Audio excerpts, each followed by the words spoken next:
Hello Internet, it's Trusty Phil Brown here again with another movie review for this week. This week I'm taking a look at a film that I really quite loved. It's a little change of pace from the last couple of weeks of Bile. The film is Tim's Vermeer. It's a documentary by the magic comedy duo Penn and Teller. If you're familiar with Penn and Teller at all, the film is at least tonally very much in keeping their work, very flippantly funny, nose-thumbing at authority, deconstructive, but at the same time the subject matter is completely unlike anything they've done before.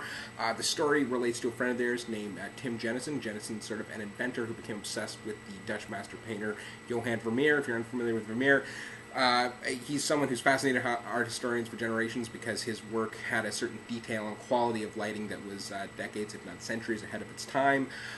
People describe him as painting of light. No one's quite sure how he achieved what he achieved in the time he achieved it. Tim Jennison, being an optics expert, having worked on a lot of lighting technology and computer animation and camera work, recognizes when looking at Vermeer's work that the way the light is perceived is more attuned to how a lens perceives light than the human eye. So he becomes convinced that Vermeer was in fact using a sort of primitive light box lens and mirror technology to essentially paint a photograph. He sort of at first invents a very simple little thing that's essentially a paintbrush attached to a dentist mirror that allows him to, despite having never painted anything before, perfectly replicate a black and white photograph. So from there he becomes convinced that's what Vermeer did and sets about recreating Vermeer's studio in his own home, and attempting to recreate a Vermeer using only the technology that Vermeer would have had available to him at the time, plus this sort of primitive painterly camera invention he's come up with.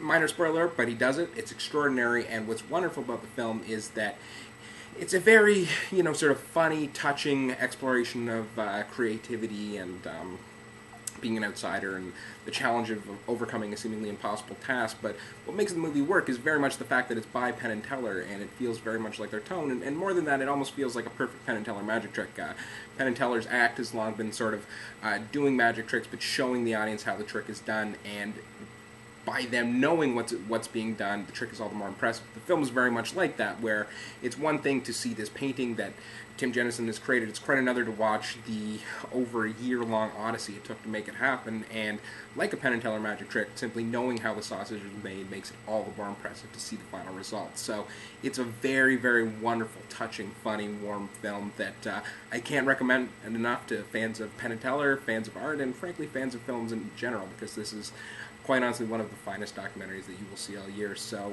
if it's available at all in your city, rush out to see it. It's a really, really wonderful piece of work, and a nice break from some of the more horrible mainstream films that have been coming out lately. So this has been a surprisingly elated and enthusiastic Phil Brown signing off this week for RealTimeRents.com.